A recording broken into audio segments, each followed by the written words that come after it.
Agora, esta noite, quero que você abra comigo no capítulo 16 do Evangelho de Lucas. A partir do versículo 19, há uma história que Jesus contou. Havia um certo homem rico que se vestia de púrpura e linho fino e vivia todos os dias em grande luxo. E havia também um certo mendigo chamado Lázaro, que jazia à sua porta, cheio de feridas, e desejava alimentar-se com as migalhas que caíam da mesa do rico. Além disso, os cães vinham e lambiam suas feridas. E aconteceu que o mendigo morreu e foi levado pelos anjos ao seio de Abraão. O homem rico também morreu e foi sepultado. E no Hades, ergueu os olhos estando em tormento e viu ao longe Abraão e Lázaro em seu seio. E clamou dizendo: Pai Abraão, tem misericórdia de mim e envia Lázaro para que molhe a ponta do dedo em água e refresque minha língua, porque estou atormentado nesta chama. Mas Abraão disse: Filho, lembra-te de que, em tua vida, recebeste teus bens, e Lázaro, do mesmo modo, males. Agora, porém, ele está consolado, e tu estás em tormento. E além de tudo isso, entre nós e vós, há um grande abismo fixo, de modo que os que quisessem passar daqui para vós, não poderiam, nem os de lá passar para cá. Então ele disse: Rogo-te, pois, ó Pai, que o envies à casa de meu pai, pois tenho 5 irmãos, para que lhes dê testemunho, a fim de que não venham também para este lugar de tormento. Abraão lhe disse: Tem Moisés e os profetas, que os ouçam. E ele disse: Não, pai Abraão. Mas se alguém dentre os mortos fosse até eles, se arrependeriam. Mas ele lhe disse: Se não ouvem Moisés e os profetas, tampouco se deixarão persuadir, ainda que alguém ressuscite dos mortos. Bem, estou aqui esta noite não para dizer, vá para o inferno, mas sim, vá para o céu. E estou insistindo para que você não diga, estarei condenado, mas sim, serei salvo. E nesta história, a palavra inferno é usada, traduzida assim em nossa versão autorizada, embora na verdade seja Hades, pois o Hades aparentemente tinha 2 compartimentos. Um era chamado paraíso e o outro era chamado lugar de tormento.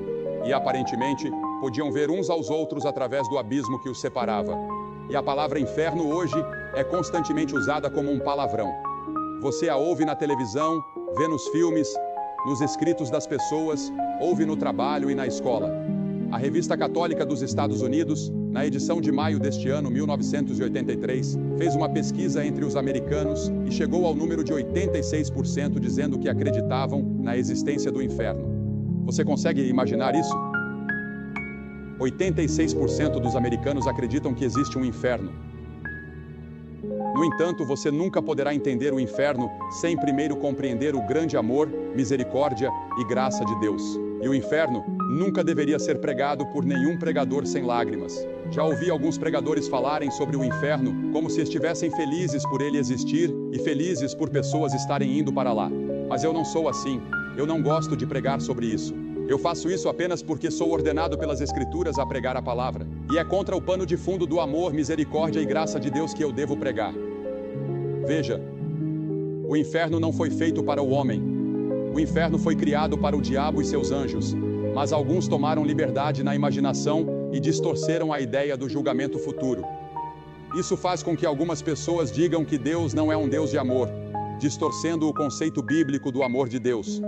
Uma senhora disse há algum tempo: eu odeio a própria ideia do inferno. Eu também. E também odeio o pecado que leva as pessoas para lá. Eu odeio a guerra. Eu odeio o fato de que há pessoas passando fome no mundo. Mas a guerra é uma realidade no Líbano e em outros lugares. E a fome é uma realidade no nosso mundo. Infelizmente, odiar isso não muda os fatos. E odiar a morte não muda o fato de que um dia eu vou morrer. Paulo escreveu a Timóteo e disse: prega a palavra. E se eu devo ser fiel ao meu chamado como ministro do Evangelho de Jesus Cristo, devo incluir nessa palavra o que nosso Senhor Jesus Cristo ensinou sobre o inferno. Um clérigo disse que se ele mencionasse o inferno no púlpito, as pessoas o demitiriam. Bem, eu sei que lá na Carolina do Sul cheguei a um lugar, anos atrás, onde havia 16 placas de redução de velocidade e placas de pare, porque tantas pessoas haviam morrido naquele cruzamento. Agora, é errado o estado da Carolina do Sul colocar esses sinais e avisar as pessoas? É errado eu te alertar esta noite sobre o que Jesus ensinou e o que a Bíblia ensina de capa a capa? É errado um homem agitar uma lanterna para parar as pessoas em um cruzamento ferroviário?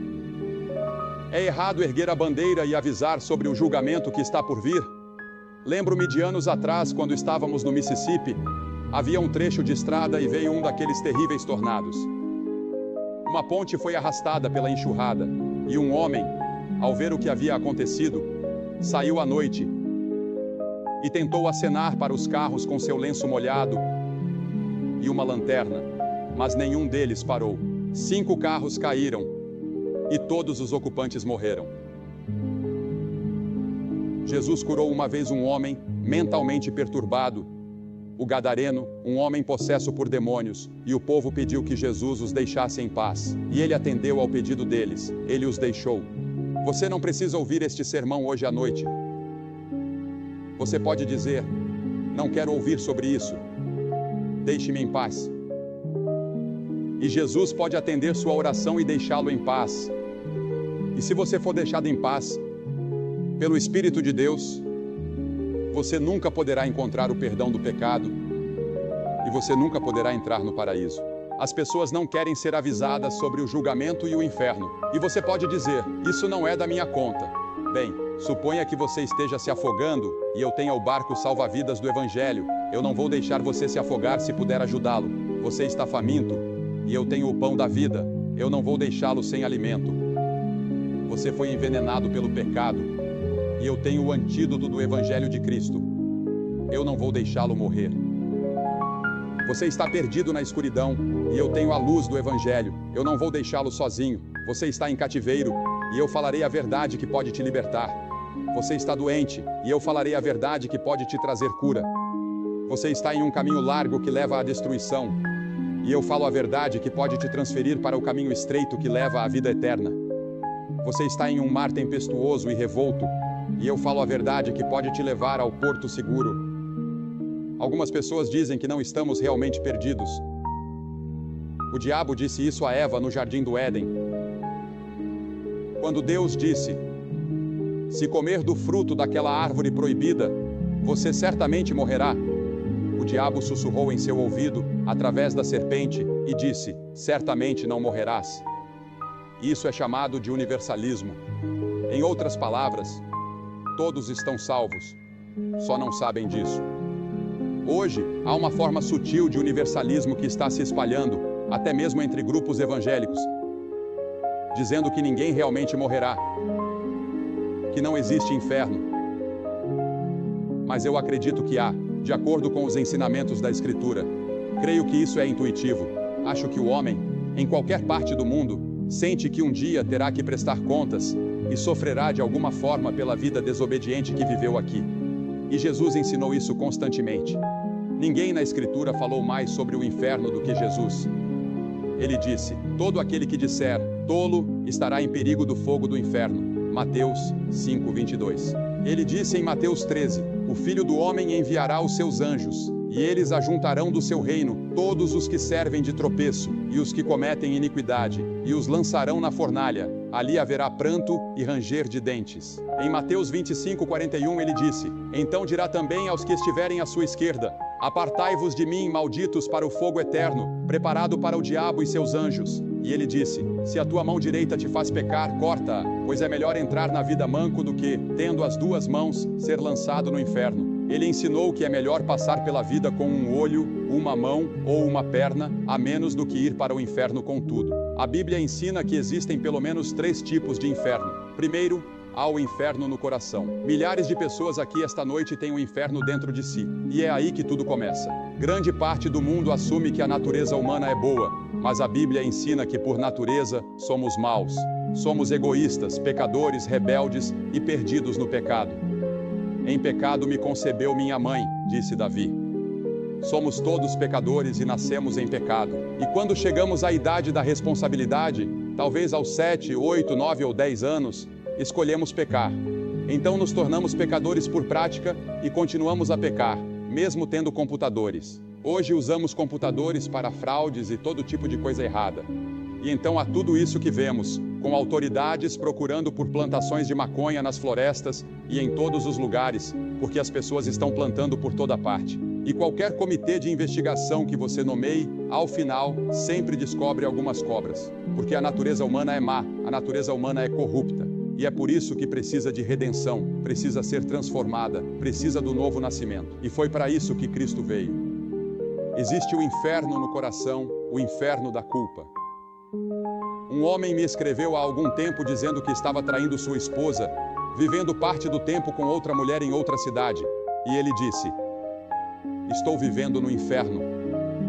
Ele se viu preso nessa situação e aquilo era um inferno para ele. A Bíblia ensina que há um inferno ardente e destruidor no coração humano. As mesmas pessoas que parecem tão boas, saudáveis e corretas, podem da noite para o dia se transformar em assassinos cruéis e maníacos. Conheço uma mulher distinta, bonita, cujo marido era um dos líderes da comunidade, e sem quase nenhuma provocação, enquanto ele dormia, ela pegou uma pistola e o matou. Agora, ela está na prisão. E lemos sobre casos assim todos os dias nos jornais. Pessoas que eram consideradas boas e respeitáveis fazem coisas que jamais imaginaram que fariam. Existe o inferno da culpa dentro do coração. Depois, há o inferno da inquietação. A Bíblia diz: os ímpios são como o mar agitado. Neste último verão, estivemos na Europa, em Amsterdã, para aquela grande conferência de evangelistas itinerantes, que acredito ter sido uma das maiores conferências da história da igreja cristã. No entanto, encontramos muitas outras pessoas que estavam lá apenas buscando algo, mas sem saber o que. Vi americanos, japoneses e pessoas de várias partes do mundo correndo como se suas vidas dependessem disso. Não sabiam para onde iam, nem o que estavam fazendo. Apenas corriam, tentando encontrar descanso e paz. E existe também o inferno da luxúria. Aquela que vive nos prazeres está morta enquanto ainda vive. Outro dia, alguém me perguntou o que significa a palavra luxúria. Falarei um pouco mais sobre isso amanhã à noite para os jovens, mas luxúria não significa apenas olhar para um homem ou uma mulher e admirá-los. Significa que se tivesse a oportunidade, você cometeria imoralidade. Em outras palavras, você deseja tanto que se tivesse a chance, cederia. E muitas pessoas vivem em fantasias, desejando no coração aquilo que não deveriam. Depois, há o inferno do ódio. Esse inferno do ódio tem causado guerras, tumultos e todo tipo de conflito. O inferno se manifestou na terra. E por fim, existe o inferno do futuro. E esse inferno futuro é uma continuação do inferno que já existe agora no coração, no lar e no mundo, exceto que ele nunca acaba.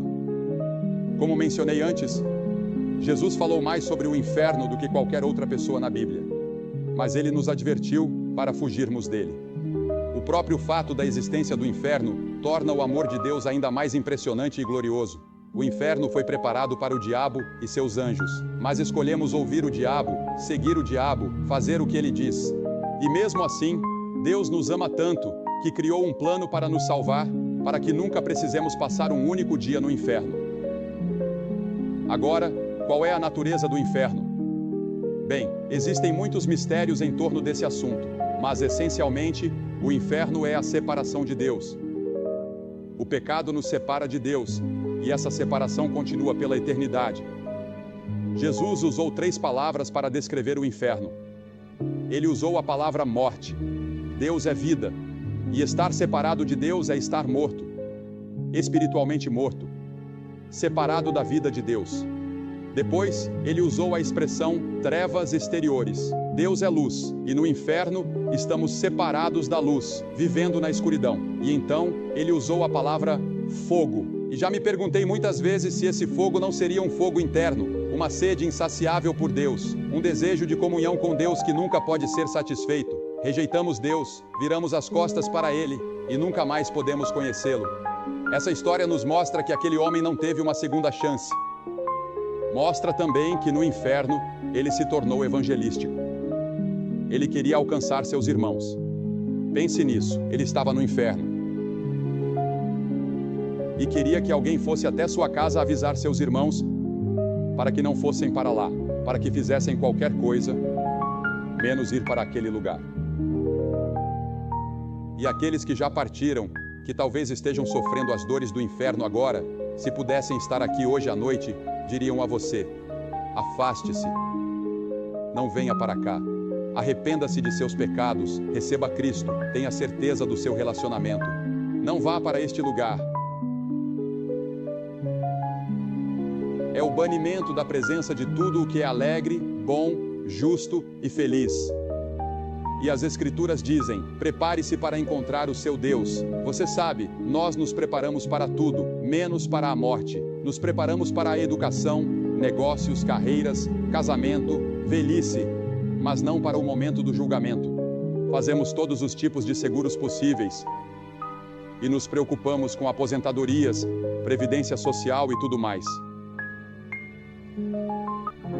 Mas você tem certeza do seu relacionamento com Cristo? Está determinado que o homem morra uma só vez, e depois disso vem o juízo. A morte é um acontecimento que cada um considera antinatural para si mesmo, mas natural para os outros. Sabemos que o outro homem vai morrer.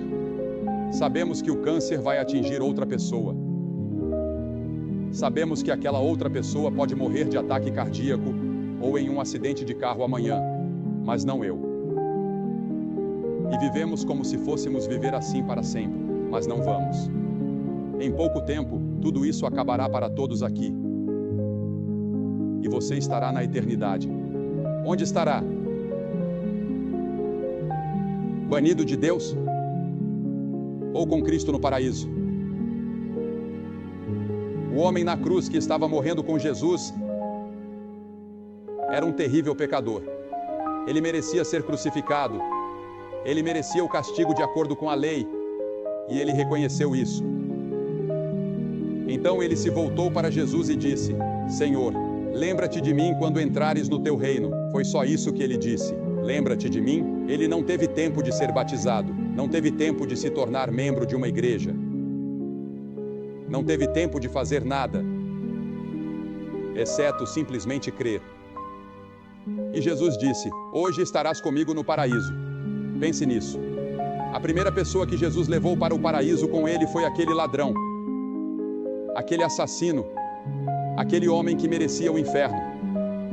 Mas na cruz, Cristo estava morrendo por pessoas como ele. E Cristo estava morrendo por pessoas como você. E as pessoas mais difíceis de alcançar não são aquelas como ele. Elas sabem que são pecadoras. Elas sabem que precisam de Deus. São pessoas como algumas de nós aqui esta noite, bem vestidas, vamos à igreja, temos um pouco de religião, mas não é a primeira coisa em nossas vidas. Não é a coisa mais importante em nossas vidas. E temos apenas religião suficiente para nos impedir de receber uma verdadeira dose de salvação em Cristo. Você foi imunizado e sente que não tem uma necessidade espiritual. E aquela pessoa que diz que é feliz, que tem uma boa renda, um bom emprego, uma boa família e tudo mais. Eu não preciso de Deus. Eu não preciso de Cristo. Para que eu preciso dele? Você vai precisar dele, irmão e irmã. Você vai precisar dele desesperadamente em breve. É melhor vir agora enquanto tem oportunidade. A Bíblia diz: agora é o tempo aceitável, agora é o dia da salvação. Venha enquanto pode. Você não pode vir a Cristo a qualquer momento que quiser. Você só pode vir quando o Espírito Santo o convencer e atraí-lo, quando a palavra de Deus for proclamada. Você vir a Cristo? Você que está assistindo pela televisão, pegue o telefone e ligue para o número que vê na tela. Há conselheiros esperando para falar com você agora mesmo. E se a linha estiver ocupada, ligue de novo, e de novo, e de novo. Eles estarão lá durante toda a noite para conversar com você e ajudá-lo. Como disse no início, não gosto de falar sobre este assunto. Mas é parte da Bíblia. E é uma parte importante dos ensinamentos de Jesus Cristo. E não estou dizendo essas coisas por mim mesmo. Estou apenas transmitindo a você o ensinamento de Cristo, o que Jesus ensinou. E faço isso com o coração quebrantado. Eu gostaria que não existisse inferno, mas ele existe. Eu gostaria que não existisse pecado, mas ele existe. Eu gostaria que não houvesse assassinatos, guerras e tudo mais, mas há. E há um inferno. Mas graças a Deus existe um céu, há um paraíso. E é lá que Jesus está. E quero lhe dizer hoje à noite, eu sei para onde estou indo. No momento em que você ler no jornal que Billy Graham está morto, você saberá que ele está mais vivo do que nunca. Eu estarei no paraíso e estou ansioso por isso.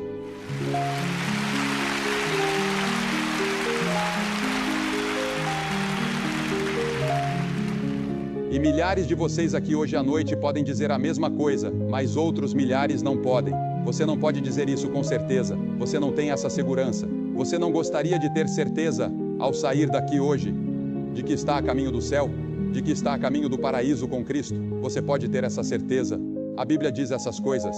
Escrevo para vocês que creem no nome do Filho de Deus, para que saibais que tendes a vida eterna. Paulo disse: estou certo de que ele pode guardar tudo o que entreguei a ele para aquele dia. Eu sei. Você pode saber. Você diz: bem, Billy, o que eu teria que fazer? Tudo bem, você teria que fazer 3 coisas. Primeiro, deve se arrepender dos seus pecados.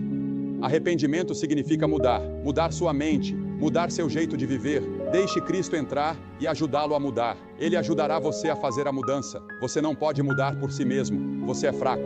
Mas se você disser: Senhor, estou disposto, Ele o ajudará. E a segunda coisa é, pela fé, receber Cristo, que morreu por você e ressuscitou. Pela fé. Você não pode entender tudo, mas você vem pela fé e confia. E coloca sua total confiança nele, somente nele. E então, em terceiro lugar, você o obedece, segue-o, serve-o, trabalha por ele e faz todas as boas obras que puder, por amor a ele, em seu nome, ajudando o seu próximo, amando o seu próximo. Nisto todos conhecerão que sois meus discípulos, se tiverdes amor uns pelos outros. Você está disposto a fazer isso? Hoje à noite vou pedir que você faça algo que vimos centenas de pessoas fazerem aqui em cada culto, desde que chegamos a Sacramento. Vou pedir que você se levante do seu lugar e venha ficar na frente do palco e diga: ao vir, quero saber que estou indo para o céu. Quero saber que meus pecados estão perdoados. Quero saber que estou pronto para encontrar Deus. Se você está com amigos ou parentes, eles vão esperar. Você vem e fica aqui na frente. E depois que você vier, vou dizer algumas palavras a você, orar com você, lhe dar alguns folhetos, e você pode voltar e se reunir com seus amigos. Simples. Mas toda pessoa que Jesus chamou no Novo Testamento, Ele chamou na frente de outras pessoas. Ele chamou publicamente. Há algo em vir à frente de maneira aberta e pública que ajuda a resolver isso. Você pode ser um líder em sua igreja, mas não tem certeza. Há algum tempo, tivemos um bispo que veio à frente publicamente para tomar uma decisão. Ele disse: eu só queria ter certeza. Você precisa ter certeza hoje à noite e você vem. Ou talvez você nunca tenha recebido Cristo antes. Venha e resolva isso hoje à noite. Você pode fazer isso agora, rapidamente. Basta se levantar do seu lugar. Centenas de vocês de todos os lugares. Você pode estar no coro lá em cima. Leva cerca de 2 minutos para vir. Então se levante e venha. Vamos esperar por você.